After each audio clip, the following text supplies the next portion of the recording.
Welcome on in, my Ashwings, to a little exciting video that I get to share about our local community here in Colorado of the United States. So yesterday, as of the day of recording this, yesterday there was an event that occurred in our wonderful state where the Colorado Tournament of Champions #2 had occurred. We effectively wanted to, I know me and like a couple other people, locally had been talking about getting something like a pro tour circuit going for the Colorado state for Flesh and Blood. And we've done a lot of, talking about it, but I was not involved in this one here. But it is something that I would have liked to see from our local scene and also hope to do the same thing with other formats as well here too. But there was a new tournament that occurred, a 1K actually, turned out to actually be a 1.5K because we ended up getting 50 people in the entirety of the Colorado area, and I think maybe some from other states too, come out and play Flesh and Blood in at Iron Line Collectibles in Colorado Springs, Colorado. It was such a fantastic time to seriously go and do this. And I think it was just a great collaboration between, the Denver folks and the Colorado Springs folks and everybody just coming together to do the thing that we all love, which is compete in Flesh and Blood. And the pricing was super great. There were a bunch of door prizes and raffles, and you got a gem pack and a Batter to a Pulp promo when you entered into the thing. Like, it was really, really cool. And overall, out of 50 people, I was lucky enough to go and be 16th in the overall event. Now, 16th obviously is not top 8, so probably not as crazy of a thing there. But I did want to share with you all my Slippy list that I had brought to this event and kind of how my matchups went and how they are all, each one was very, very precise. I have a lot of knowledge into most of these games, and so it was just really great to be able to really hunker down and put my brain to work. And I mean, I was super exhausted afterwards, but it was a fantastic time nonetheless. So let's go ahead and take a quick look at my Arachne Slip Through the Cracks list. I'll go ahead and show it to you in the style that I enjoy most, which is a top-down discussion of the deck. And then we can go into kind of the matches and sideboard situations that I had put in for the deck during those events. So let's get right to it. All right, so let's get into the deck tech here for Arachne Slipped Through the Cracks. So Arachne is a pretty powerful assassin, definitely one of the top heroes in the meta at this moment for Classic Constructed. And being able to give your opponent your first stealth attack card gets go again. Really, the only other assassin you're going to run into that runs stealth cards is going to be Arachne Marionette. I was very lucky in which I didn't have to run into a Marionette during this event, but it is important to note that does happen. But I still think you have a pretty good advantage over Marionette since most of them are on a dagger package now. But speaking of the daggers that we are using here, we are running the Mark of the Huntsman and the Hunter's Clave. Now, this is not because I don't own 2 Hunter's Claves. This is because of the Concealed Blade tech that we're going to see later on in the deck. But effectively, Mark of the Huntsman is your flick target initially. If you're going to flick something at your opponent, you can have it flick a Mark of the Huntsman. Or, if you have 3 Hunter's Claves, you can have one of them be a Hunter's Clave, however it might work. But you're going to want to attack with this one and flick this one.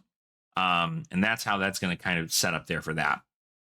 Then, of course, our main suite here, we have Crown of Providence, Findel Spring Tunic, Flick Knives, and Black Tech Whispers. These are our main bread and butter into the format, just strictly because Crown allows us to get rid of our arsenal should we get hit with a CNC or anything of the sort. It does also allow, obviously, for us to block 2 on anything that we might need to block out that has Dominate. We do also have the Findel Spring Tunic. Having an additional resource for some of your reactions is really good. And sometimes even being able to pitch a red and a resource to swing CNC is really powerful as well. Flick Knives, really no explanation here, but it allows you to destroy one of your daggers at instant speed, or in the reaction step more specifically. And when it does that, you're going to attempt to mark your opponent. Sometimes this is important because if your opponent's marked, some of your cards get effects. So it's nice to see that there. And then Black Tech Whispers, this is just Snapdragon Scalers with a lot more work, but it does also block 1. So the block 1 on the boots actually is pretty good. And I think it's something that does kind of save your bacon.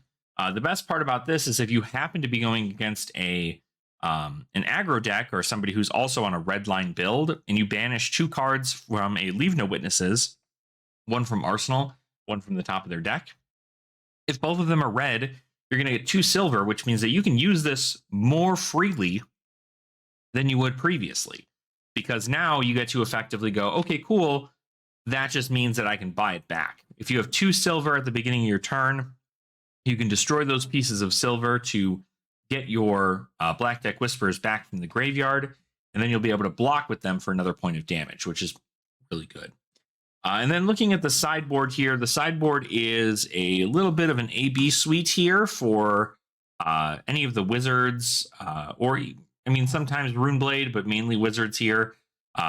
It's just the Widowveil Respirator and the legs. That's because if we're going into a hero that sends more arcane than physical, we don't really need Crown, and we also don't need the block value from the legs. Both of these here we're going to try and not block with ever throughout the course of our game, so that's why these are getting switched out. We do also have a Redback Shroud.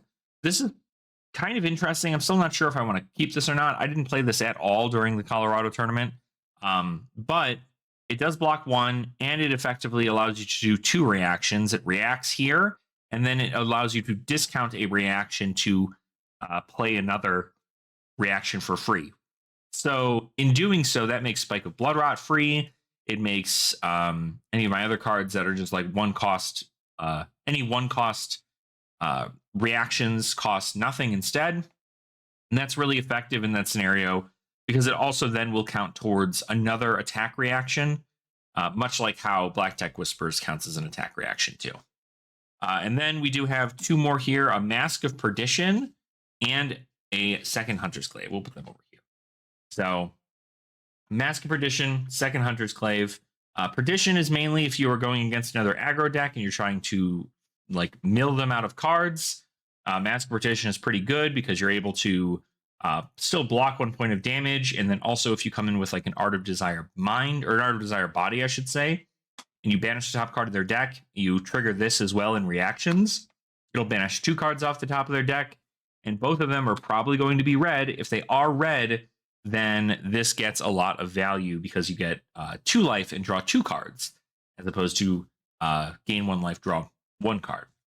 And then, of course, the Hunter's Glaive here is for us to retrieve should we actually be going into the, getting Concealed Blade, and then playing that Concealed Blade. If that thing hits, we then get to equip a Hunter's Glaive, which means we get another dagger back for Mark. But this is the armor suite. This is effectively everything here.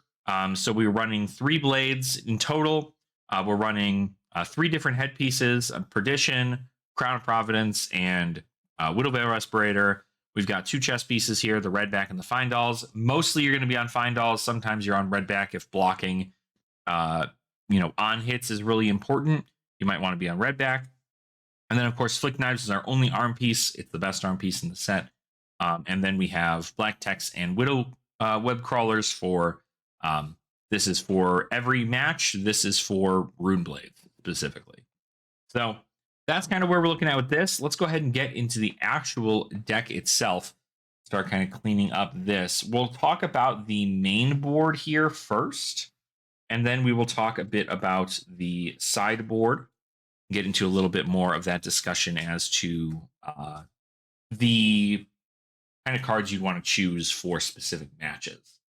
So going with the main board, we are going to start out with our stealth attack suite. So we have a wonderful 3 copies of Kiss of Death. We have 3 copies of Art of Desire Body, 3 copies of Infect, red, 3 copies of Mark of the Black Widow, red. We have 3 Persuasive Prognosis in blue, 3 blue Double Trouble, and 3 Bonds of Agony. And so these are the stealth cards in the deck main. These will never leave your deck ever. There's not a world in which these will ever leave your deck. This is not only your pretty significant blue base here, but it also is the cards that are the most disruptive in this format currently.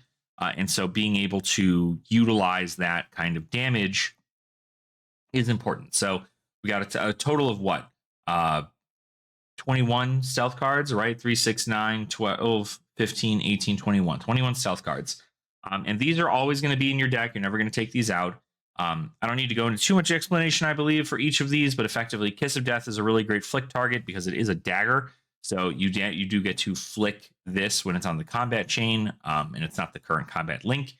You can go ahead and flick a Kiss of Death at your opponent. Ardor Desire Body, as I mentioned, if it banishes more than one red, awesome. If it banishes a red at all, you still gain a life and draw a card, which is wonderful. So it allows you to continue that chain going.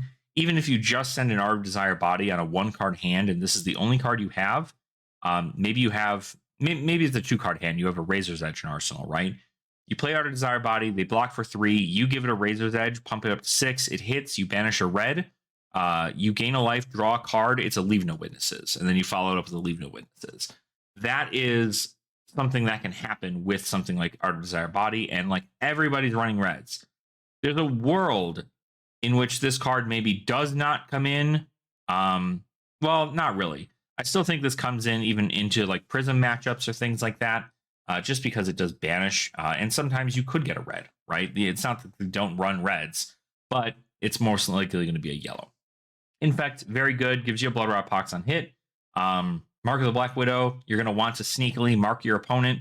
You may even want to do something as trying to mark them at the end of your last turn in the assumption that you're going to draw Mark of the Black Widow or even like take up the mantle, for instance, to be able to send better damage at your opponent and not wait for them to have a shelter from the storm, for instance. Persuasive Prognosis, this is like seriously one of the most banger cards in the entire set, or entire deck, I should say. All it does in and of itself, it quite literally is just when this hits, you'll banish the top card of your opponent's deck. That's already 1 point of value. But if it shares a color with another card in your opponent's hand, they banish that color as well. And then you gain a life for each action banished. So pretty cool because effectively, whenever you Justinic this, you bring it up to 6. Justinic gives it the ability to banish the top card of your opponent's deck. And so the Justinic trigger also can get you a life if you get another action. And banishing 3 cards off of 1 attack is just insane. It's an insane amount of value. Double Trouble here. This is mainly just to kind of eke over a little bit more damage. I thought about putting the reds in here instead of the blues, but I think the blues end up working out a bit better with the build I have. But this is effectively a way to pump over a little bit more. Your opponent's going to think, okay, cool, it's coming in for 1. If they Justinic it, it's going to come up to 6, and that's not enough. And then the cool thing is if you flick a dagger, then activates its ability to give it another +2, so it's actually 8. So if they block 6 on 8, they still get 2 damage, and they lose 2 cards from the top of their deck, which is pretty great. Also, I guess it would be 3 cards if you're doing Justinic, right? So another point of value there. And then obviously the treacherous Bonds of Agony. Bonds of Agony being, it's almost the only reason why Assassin is crazy good right now is because you can present this card to your opponent and they just, especially in Slippy, right? Your first stealth attack is going to get go again. So you send a stealth card, you send a Bonds of Agony first, and you have 3 cards in your hand. Your opponent is going to assume that you have it. And so if they assume you have it, they're going to block like 9 here, right? They're going to block 9, or maybe they might even give you their whole hand and block 12 or 11. And in that situation, you can go, okay, cool. Well, I was going to use my reactions to pump this up, but if you pump it all the way up to maybe like 12 or 13 to get a little bit over their attack, all it will do is shuffle their deck because they're not going to have any cards in hand. So the value no longer becomes, let's put our attack reactions on Bonds of Agony. Let's put it on something else. And so you can just pass reactions and play a, Ardor Desire Body through the arsenal and use all 3 of those reactions on an Ardor Desire Body instead. And then that's just free damage because your opponent has no cards left in their hand. So tons of value there. Really, really good to start with the Bonds of Agony. Sometimes there's a world in which you want to send a dagger to try and mark them and then send a Bonds of Agony. That way, in case the dagger hits and it marks them, if you have a Take of the Mantle, Take of the Mantle will come in for 3 as opposed to 2. So that is important. But also, you could try to flick them in order to do the same thing. But if they have a, if they have a Shelter from the Storm, that whole thing, like, it's kind of important to try as best as you can. But this is our main board here for the stealth cards. So we'll go ahead and move into the non-stealth attack actions and kind of talk a bit about that, determine kind of where everything is on that level. Let's go ahead and speak a bit on these. We have 3 copies of Pain in the Backside, 3 copies of Command and Conquer, and 3 copies of Leave No Witnesses. These are always going to stay in your deck. Pain in the Backside is super awesome because it allows you to, if they don't block this in full, it will deal 4 damage instead of 3. And also, if you have a dagger that allows them to mark when it hits, you can then, of course, mark your opponent and make that happen, which is really, really good. So it's effectively another way to mark your opponent without having to flick a dagger. So you get to keep a dagger around, and it's got Go Again. So that's good there. Only downfall, obviously, is that it blocks for 2. And since it blocks for 2, it doesn't vibe a whole lot with the rest of the deck. But if it blocks for 2, it's not the end of the world, especially since it's presenting 4, maybe even more if we're considering the value of having your opponent marked. So could be something there. CNC, we're running 3 copies of CNC here. I'm thinking about probably dropping it down to 2, but just because there's been so many times in which, like, I've drawn 2 of them in the same hand, or I've drawn them at the incorrect time, in which I much rather would have just preferred another stealth attack. So I'm curious if we're going to go ahead and drop this. But, I mean, it's Command and Conquer. It's like one of the best generics in the entire game. Obviously, if you don't have them, you should try picking them up as soon as possible. But very good. Leave No Witnesses is just like CNC, except it'll banish the arsenal and the top card of the opponent's deck if this hits. It only comes in for 4 instead of for 6, and it still blocks for 3, but this costs 0 for you to send. So 0 cost, 4 is the rate we want things to be because it's at a breakpoint.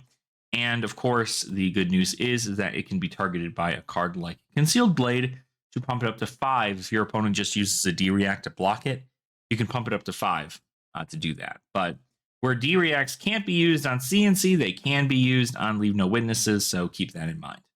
But that is the core non-stealth attack actions that always stay within the deck. Let's go ahead and talk a little bit about the non-attack actions that always stay in the deck. It's going to be 3 copies of Red Orbweaver Spinneret and 3 copies of Codex of Frailty. Obviously, if you haven't heard about Codex of Frailty yet, cards are really good. Just a lot of value over the end of the course of everything here. The only downfall is, for some reason, and you Assassin players can agree with me, they always seem to find their way into your hand turn 0 or turn 2, and you just don't have a reason to play those yet, so it sucks. But maybe the Ponder token might be worth it at the end of the day, so who knows. And then Orbweaver Spinneret, this is another way for you to fill those empty dagger slots with weapons, and then be able to also pump up your stealth attacks by 3. So you can pump up the Graphene Chelicera that you quite literally just made and swing with that for 4 for a breakpoint, or you can pump up something like a Kiss of Death or an Art of Desire body or whatever and send it for 6 with Go Again, which is threatening significantly more damage. So these are the 2 here. Pretty much the main thing for this is just these 2 here. And then we'll move into the reactions here. So the reactions are a bit different, or, well, I mean, they're not different. Everybody should be running these in Assassin, or in Slippy specifically. 3 copies of Tarantula Toxin, 3 copies of Razor's Edge Red. I'm on 3 copies of Spike with Bloodrot. I'm on 3 copies of Take Up the Mantle. And I am on 3 copies of Just a Nick. Now, these 15 reactions are pretty much the bread and butter of the deck. It allows you to make choices as to when to pump up your attacks and when not to. Notably, Tarantula Toxin will help you get around things like Snag because you are shredding your opponent's defense value instead of giving your attack more power. And so because of that, you're normally able to shred your opponent's stuff. That way they don't have the ability to play Snag to get over or to at least reduce that back down to its initial cost. So it's a great way to play around Snag. Also, notably, Razor's Edge is really good. Target attack action with stealth gets +3. Oh, and then obviously Torrential Toxin can be used on Kiss of Death to do both modes, right? Because it's choose one or both. In most cases, you're doing one, but in Kiss of Death, you get to do both. So pretty important in that one there. Razor's Edge Red, I mean, obviously just a 0 cost, 3 block, +3 reaction is pretty good on a stealth card. We love to see that. Spike with Blood Rot is also target attack action with stealth gets +3. And then when it hits, you create a Blood Rot Pox token. You can go ahead and give this ability. I'm not sure how many people are watching are actually Slippy like connoisseurs, but you can use Spike with Blood Rot on Kiss of Death, and it will give Kiss of Death the ability of when this hits, give your opponent a Blood Rot Pox. Then when you eventually flick this Kiss of Death at your opponent with your Flick Knives, that will actually give your opponent another Blood Rot Pox when it hits. So pretty cool. That's kind of a fun little interaction, is that it gains the abilities, and then when it's destroyed and it hits, it gets all the same abilities of the text that is attached to the card. So therefore, it gets the -1 to their health whenever it hits, the 1 damage from the Flick Knives, and then they also get a Blood Rot Pox token, which is 4 points of value overall with like 2 cards. It's crazy. Take of the Mantle, pretty good stuff here. This allows you to kind of play Bonds of Agony at several different times throughout the game. But your opponent needs to be marked in order for you to do its effect, which is effectively just taking a stealth card from your grave, banishing it, and then making the card that is attacking a copy of it. So it gains all previous buffs that were given to it from damage, but it has the new on-hit effect of the new card. So effectively, if you pumped it up with Orb Weaver Spinneret for +3, and then you played a Persuasive Prognosis would come in for 4, and then if your opponent only blocks with like a D-React, you can then play, Take of the Mantle on the Persuasive Prognosis, flip it into a Kiss of Death, and the Kiss of Death will come in for 9, because it'll get the +3 from the Orb Weaver Spinneret, the +3 from the reaction here if your opponent's marked, and then the 3 initial damage that comes in from the Kiss of Death naturally. So there's a lot of sequencing that needs to be done for the Take of the Mantle stuff, but it is important to note that it is a pretty neat way to just kind of be like, okay, like I need this card during this turn. Like, what do I need to send to my opponent? Like, what kind of disruption do I need to send to them? And this is a great way to go about doing that. And it allows you to, again, recur Bonds of Agony, which is, this will count towards a reaction already. Flicking a dagger to mark them will already count as another reaction. And then you can have another, a Justinic or something. So you can play Take of the Mantle, you can flick your opponent, mark them, play Take of the Mantle, give it +3, and then make it Bonds of Agony. So Bonds of Agony will be there for 4. And then you can play Justinic to bump it up to 9. And then that's the third reaction that Bonds of Agony will see. You will then be able to get the additional +3 from Bonds of Agony, so it'll come in for 12 in total. And if they did not have the proper reactions for it or anything, they end up getting beat down for it. Justinic also is pretty awesome. Again, +5 to a 1 cost attack action with stealth, or a 1 power or less base stealth attack. Really, it's target attack action, so it can be with anything. But more specifically, it's going to be used with stealth. So in these scenarios, there's a world in which I thought about putting Vipox into this deck, but I don't think it's really worth it because you want to kind of get both effects off of this. So utilizing a blue attack and then sending a Justinic on top of it lets you get both. Lets you get the target attack with stealth, gets when this hits a hero, banish the top card of their deck. And also when this attack win this attack action card with 1 or less base gets +5. So kind of great. This is a great way to also trick your opponent in the late game. Sometimes you can give them a Justinic when it's necessary to get over, like with a Bonds of Agony turn. But stacking 2 Justinics next to each other and then waiting to the end of the game where your opponent has saved a lot of their power turns, you can effectively just send in a Persuasive Prognosis, and then they'll block for 6 because they're assuming I have a Justinic, and then you give them 2 Justinics instead. That then gives them, it bumps that up to 11 points of damage, and then it banishes the 2 cards from Justinic and then the card from Persuasive Prognosis, and then possibly even a card from hand. So with those 3 cards, you're effectively trying to deal 11 points of damage and then banishing maybe up to 4 cards. So you get a whole hand rip from them and also the ton of value there. So Justinic is just wonderful, honestly. I love everything about it, and I think it's a super, super great card to play in the deck. I think it's necessary that you run 3, even though you really only have like a couple targets. It's still worth it. So that's the main deck overall from what we have for cards that are always included. So what I want to go over now is the sideboard for that main deck. That main deck is comprised of 51 cards. So roughly about, you want to have an addition of 9 cards. If it happens to be 10 cards and you go to 61, that's not the end of the world. But you really don't want to go a little bit any more above that, just because you want to start seeing things like Bonds of Agony early, and doing any kind of, making your deck larger than 60 sometimes is just too much. So starting off with the stealth cards in our sideboard here, we do have 3 copies of Infiltrate. Infiltrate's pretty good into other aggro matches, or if I just want to banish a lot of stuff off my opponent's deck. Sometimes we get really lucky with this and we get something like a CNC, or we get another card I can use immediately afterwards that has like Go Again or some kind of power card. But, worst case scenario, it gets a card off the top of their deck. So if you consider every card usually having a base value of 3 because of its block value on average, this is going to be ripping 3 value from the top of your opponent's deck no matter what. And then if you get something like a D-React or something of that sort, it's huge amount of value. So this is in case you want to add in more stealth stuff.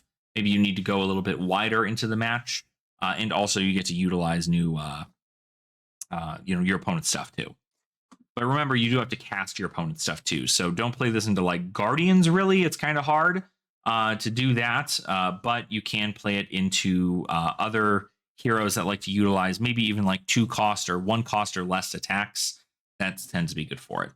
I'm playing 2 Bonds of Attraction red, mainly playing this for the gravy match just because it allows me to kind of get rid of cards from their graveyard, which is really, really effective in their overall game plan. If I see like a chum in there, I can just go ahead and send Bonds of Attraction. And if I pump it up to let it hit and they don't have a D-React, it hits, I banish the top card of their deck, and then I banish chum from their grave. They no longer have the ability to play that chum, which is good for me. We're also running 2 copies of Pick Up the Point. This is just a super great way to retrieve your daggers back. And if you need to go a little bit wider without having to utilize the clause of Arachne saying their first stealth attack gets Go Again, you can swing with this, pitch a blue, get one of your daggers back for flicking in the future, and then send 3 damage, right? So not always the case to keep in here, especially if you're trying to block out your opponent a bit more, but it is something to keep in mind. Moving into the non-attack actions, we're actually running 3 copies of Savor Bloodshed in the sideboard. I think that the reason this works really well is because there are some turns in which you just have to send a Graphene Chelicera. And if you send a Graphene Chelicera at your opponent and they, if you have a Graphene Chelicera and a Hunter's Clave and you play this, you use your Tunic resource and you send a Graphene Chelicera for 5 Go Again, on hit, draw a card if your opponent's marked. If they're already marked, you don't need to worry about anything. But if they're not marked, you can then flick your Hunter's Clave at your opponent, mark them when this is due to hit, and then maybe they play play a D-React to get around it or something of the sort. But it is really cool that that ability is there to make a 1 card it's a 1 card 5 effectively, like a 1.5 card 5. And then you'll get to draw a card if that dagger hits on a marked target. You'll draw a card, and then you can either put it in arsenal to keep it for later, or you can go ahead and send another attack at your opponent, especially if it's towards the late game. Now, really, this is the kind of the spicy stuff from the deck here. I'm running 3 copies of Stains of the Redback. Red. The reason I'm running this is because I wanted to get another attack reaction that was a like near 0 cost pump 3, because I was playing things like Spreading Plague and stuff like that, and it really wasn't doing enough for me in that situation where I went, all right, well, maybe we're going to have enough to where we can push through some damage, right? We're trying to get our opponent to 0 as quickly as possible. And a card like this actually stuck out to me after going through and playing in a draft. I pretty much won the entire draft based off this card alone. And I think that Stains of the Redback has an opportunity because you can effectively do things such as, you can play, what's the word I'm looking for? You can play Kiss of Death, and then you can follow it up with an Art of Desire Body. You can, if your opponent is already marked, this is perfect, but if they're not marked, it's fine. What you can do is you can use your Tunic resource, right? Or if your opponent is marked, this costs nothing. It costs 0 resources for you to play.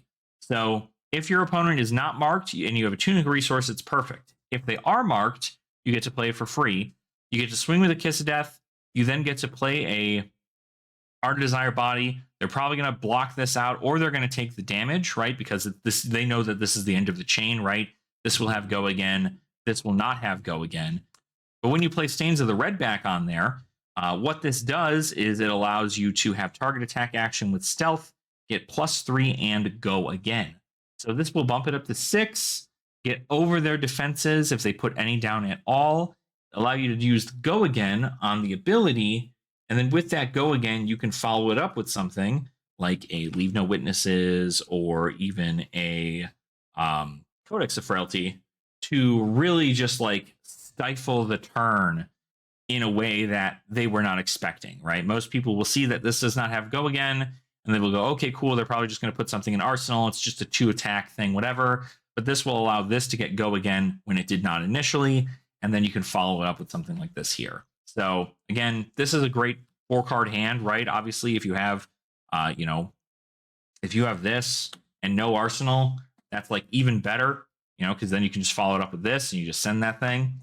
And it's just great. I think it's really, really awesome in a way for you to get a lot of value by extending your chain in this way. Now, of course, you have to keep your whole hand, but you're playing an aggro deck. So either you got disrupted and you lost your whole hand, or you're just in the lead, which is fine. So notably, as I mentioned, Stains of the Redback goes in here.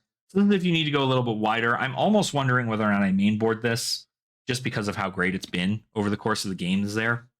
And then we go into 2 copies of Concealed Blade and 3 copies of Shelter from the Storm. This is the only D-React I have in the deck.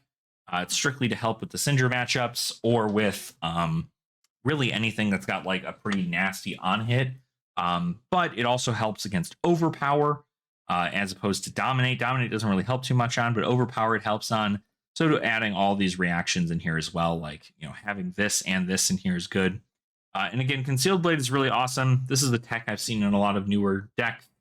For Slippy, effectively just saying target assassin or ninja attack action card gets +1, and when this hits, equip a dagger from your inventory.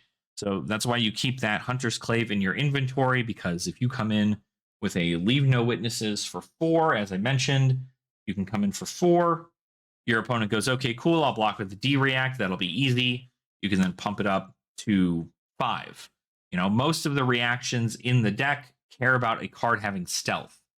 Leave No Witnesses does not have stealth, so because of that, it's a little bit harder to get some of these other effects.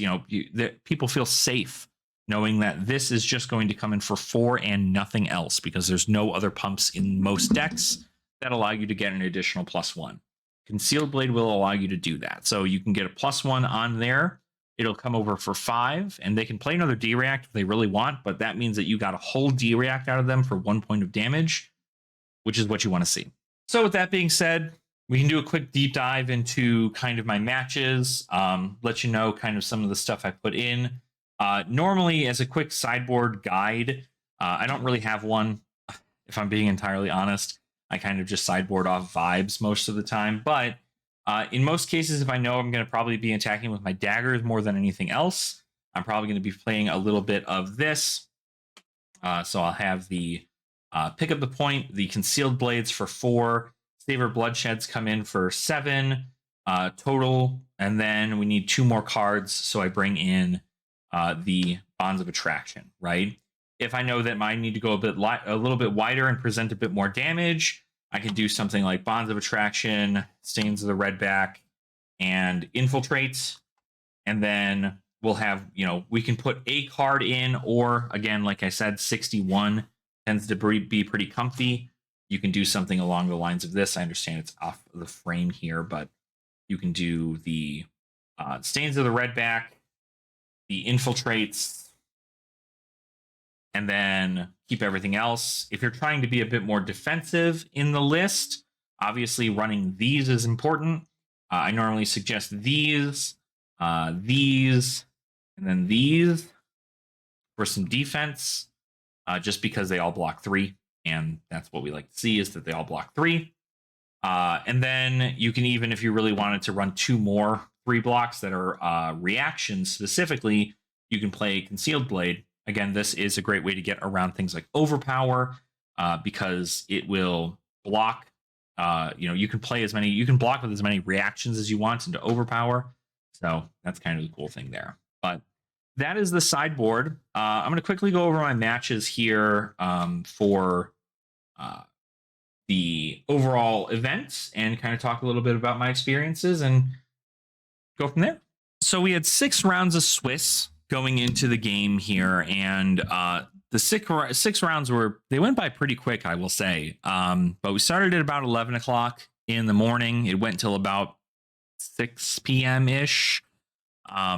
And then, of course, there was the cut to top 8, which I didn't stay for. But effectively, the entire room was filled with a bunch of different meta. There were about 7 gravy bones, but I think 4 verdants, and then 3 of like a bunch of other heroes. There were 3 Dio, 3 Prism, 3 Vincent, 3. I don't know. There were 3 Vincent. All right, I have the actual breakdown for you. There were 7 Gravy, 4 Verdants, 3 Prism, 3 Acilio, 3 Ira, 3 Syndra, 3 Slippy, 3 Fang, 3 Dio, 2 Vincent, 2 Jarl, 2 Florian, and then there were 2 Puffin, as well as a Dory, a Marlin, a KO, Phi, Victor, Mario, Kasai, and Valda.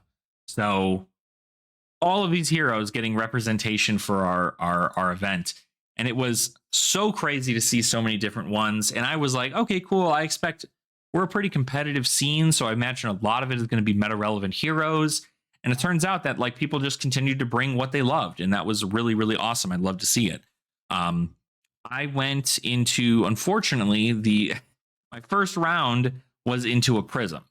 And Prism is certainly winnable. I will say that. I think that Prism is a very winnable match. But what's more important is that I need to make sure that they don't have a very good turn, or I try to really keep them off soul, and I just don't have the armor for it. I can't block 7 very easy, and I only have 3 poppers in the deck, so and only 3 D reacts, so I don't really have the ability to go crazy with it. But in the event in which I won a die roll, I was like, okay, cool. Maybe I'll just be able to set up, do some crazy shenanigans, and then kind of make it work. Unfortunately for me, though, that did not happen. My opponent was on Prism. They ended up making top 8 on their deck, which is pretty cool. But more notably, they saw all of their red Heraldor protections like super early in the game, like crazy early in the game. And I did not see a single CNC until maybe like turn 6 or 7. And by then I had already taken a whole bunch of damage. Like theoretically, I could have taken 6 damage, or I could have taken 1 damage on the Heralds and just kept blocking 6 the entire time. And then have them, poke me down with the Angel damage. and then tried to keep a hand. But I don't want to go into that matchup thinking I just have to block. But I feel like I definitely took far, far, far too much damage, and it was a really, really tight game. I don't really know how to navigate it too well because, frankly, I did not test for any of that. I would have made sure that if I knew I was going to go into a prism, or at least it was a prism favored area, I would have brought Battlefront Bastions, but did not. We have not seen a prism at locals for a long while, and so because of that, I'm just have not been tuned my deck to do so. But first match was a prism, very unfortunate for me. But I ended up getting blown out. They saw all their good cards first. I didn't. Variance, not the end of the world, right? Notably, nothing that I personally could have changed outside of maybe blocking more, but I don't know how. That's effectively just a survivability thing. How long is it going to be until eventually I get to have my turn? And I just never see it. But round 2, I went into a Puffin, another local of ours, and they were on their iteration of Pirate Puffin, which I had kind of pushed him to start doing because he was initially on Boost Puffin, and I just don't know that that's the move. But Pirate Puffin definitely seemed to do pretty well for him. The only downfall is that I believe he ran into like 2 hands that were nearly all traps or all like cards that he couldn't really use, and because of that, I just took full agency in that game. I was able to get a pretty awesome Bonds of Agony turn off, and then just kind of continue to rip everything from them as far as damage goes. Kept him on the back foot. Didn't get my Flick Knives Palantired, so we got a W there. But overall, I think that deck performed better than its previous iterations, but I do think that with my list, I just kind of sent it over, right? So I got a W there. My third round was into another of our locals and one of our judges at our local scene, and they were on Florian. Now, Slippy fans know that Florian is a really tough matchup for us because it just is prevent damage city. It's very hard to make that happen in that sense. And I am just dreading this matchup because honestly, I've already lost round 1, so I'm not sure how my contention looks like for getting into top 8, but I would have liked to win the next 5, you know what I mean? But I get paired up into Florian, the only Florian in the room, mind you. And then it ends up being, I have such insanely gas hands at the beginning of the games. It's crazy. My opponent didn't see a single Felling of the Crown. Not a single. There was a Plow Under that came in for a whopping 2 that didn't even do anything to my arsenal. It was huge amounts of value going into there. And I really do feel like it was, I feel like it was really, really worth it that I just kept pushing damage. And then I'm pretty sure I just drew a hand that was like Savor Bloodshed and 3 reacts. And I went, all right, well, I guess this is like the tempo swing. I gotta hope they didn't like save the best card in their deck or whatever. And I still didn't see a Felling, but they were able to whittle me down. I did not bring Arcane Barrier into that matchup. And I still don't think I would have. I think I was able to get them as low as I was because I didn't have Arcane Barrier. But at the end of the day, it got down pretty close, down to like 2-1. They had a Fruits of the Forest to keep them alive for a little bit longer. And then I pushed through additional damage, but they blocked it out and was able to just continuously send. They got online, and then they were able to send a bunch of, 1-card 5s at me. And notably, I can block the 3 damage, but I can't block the 2 arcane. And so because of that, I don't really have a way for me to do that. But it's okay. It got really close and down to the wire. And I think that's just because my deck was working and his deck was not until my deck stopped. And then his deck was like, okay, cool. We're good to pick up where we left off. But that was good. It was a fun match. And so now I'm X2. I'm 1-2 in the format or in the event. I'm very, very happy with my, with how the 2 games that I've lost so far have gone, strictly because I do think a lot of it was variance oriented, but that's here nor there. But at the end of the day, we moved on and we didn't drop, right? We pretty much knew we were not going to make top 8, but we did not drop because we wanted to sit down and have fun with our friends and play the game. So round 4 comes up, and round 4 is up against the person who carpooled with me, actually. And funny enough, we didn't know that we would ever go into each other, but we have a rivalry at our armory scene where we would always get paired up at every armory, and we hadn't for like the longest time. And so last week we got paired into each other in the armory. Now this week we're getting paired into each other at the 1K event. So pretty awesome stuff there. They were on Jarl, and I didn't know really how to navigate this matchup very well. I felt like I just needed to make sure I continued to push, and then saved like 2 Justinics, right, to kind of really push through that end game where I can get a lot more value off of getting cards from their deck, maybe disrupting their pitch stack. But I think my opponent's deck just didn't do what it wanted to do. There were a couple turns in which it was just like cool Arsenal pass, and I was like, what? Like, really? Like, you're not even going to send hammer? Like, you don't have anything? And so but it was a very, very, very powerful deck. And I took risks in order for me to get where I was, but I was able to eke out the last points of damage there with a Kiss of Death, and then pumping it up for a whole bunch of damage and getting there. So it was fun. So I won that match, and I'm 2-2, right? At least a neutral record, hoping to keep a neutral record or higher throughout the rest of this event. Round 5 was into another of our locals who was on Ira, and they're a very big fan of Ira and how they play. And I think that it was really great to be able to face against them because they normally don't get to. I know they live a little bit further away than where we are located, so it's harder for them to get to armories up by us. But it's always great to play against them. And it was just such a fun match. But I do think that I guess it was a fun match for me, maybe not so much for my opponent. I definitely had sent a lot of disruption early on in the game, and my opponent oftentimes just only had a blue to send Kadachi pass. There was not enough disruption on my opponent's end to keep me from disrupting them.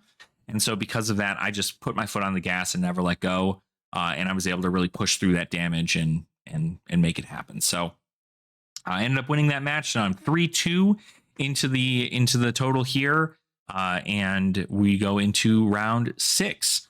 Round 6, I go against my first Gravy Bones of the day. I go in 5 rounds. I had not faced a single one of the Gravy Bones, but now that we are in round 6, I am going against the Gravy Bones. So at this point, I'm like, all right, what is my matchup into this?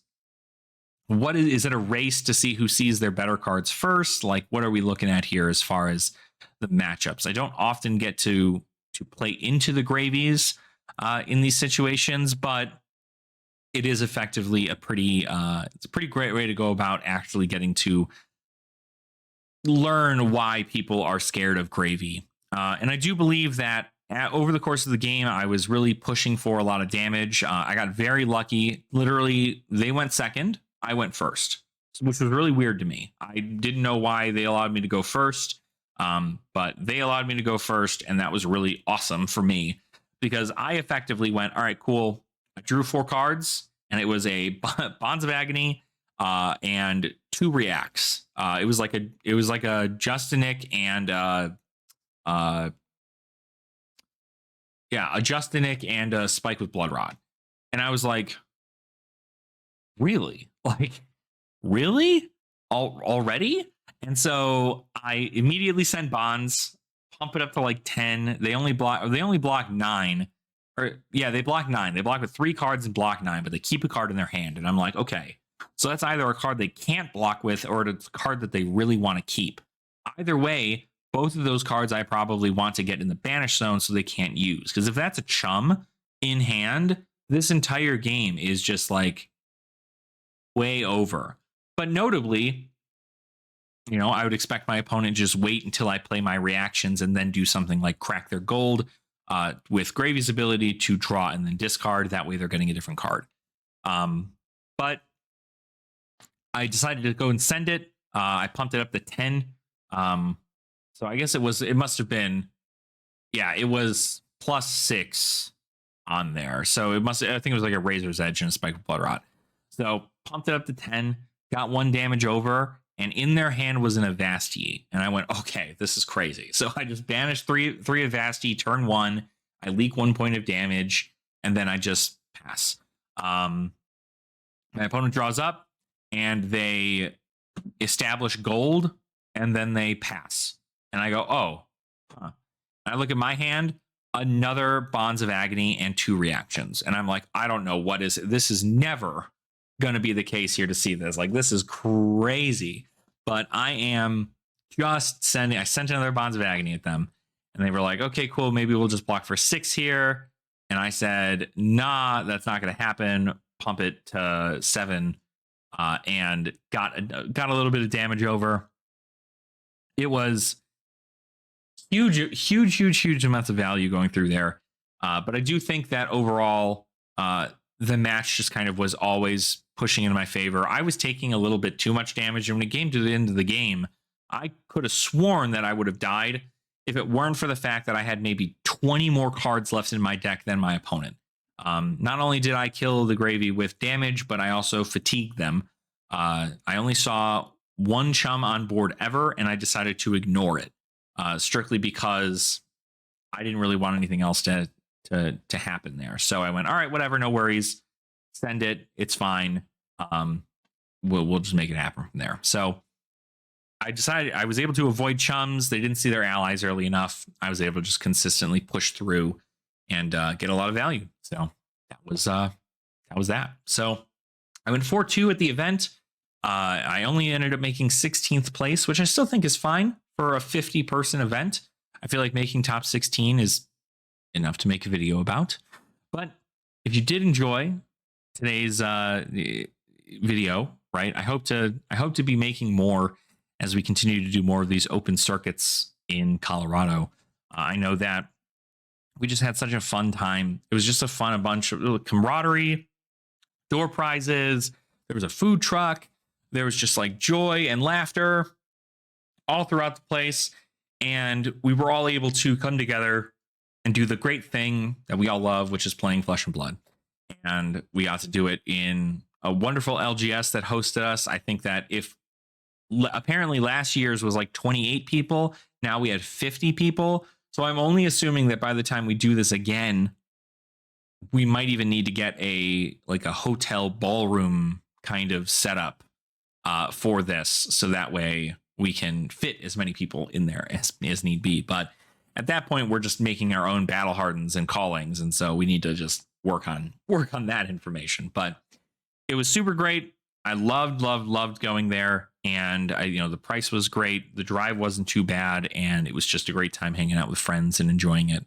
If you did want to go watch the live stream of the event, you can do so. I'll leave a link in the description down below. It's over to another one of our local friends and content creator, Anarchy Please. If you are a mechanologist player, you probably know who that is on YouTube. He does a lot of stuff for that, but he also does a lot of big interviews, and he talks with a lot of the players who do well at these events. And he's also big into trying to get a production thing going on for our local scene here in Colorado. So that is going to be something that I definitely suggest checking out if you wanted to see what the local scene was like. And, just maybe if you happen to find yourself in the area, feel free to go ahead and let us know in our community Discord. And I'll let you know what everything is available, like what stores to go to, what armories are happening during what nights. I'd be more than happy to go ahead and at least show you those. And that way, if you ever happen to find yourself in the great state of Colorado, you can head over to your armory that night and play a game of Flesh and Blood. So thank you all so much for watching. I appreciate your support. I appreciate you sticking around for this really long episode today. But overall, I think it's been just a blast. And I want to continue to present a lot of great reporting from the local scene here on how much we adore playing Flesh and Blood. And it's gonna push a lot of stuff here. So I'm very excited. But thank you all for watching, and make sure to like the video, subscribe to the channel if you have not already, and then always remember to have fun in the flesh and blood. And I will see you beautiful Ashwings in our next video.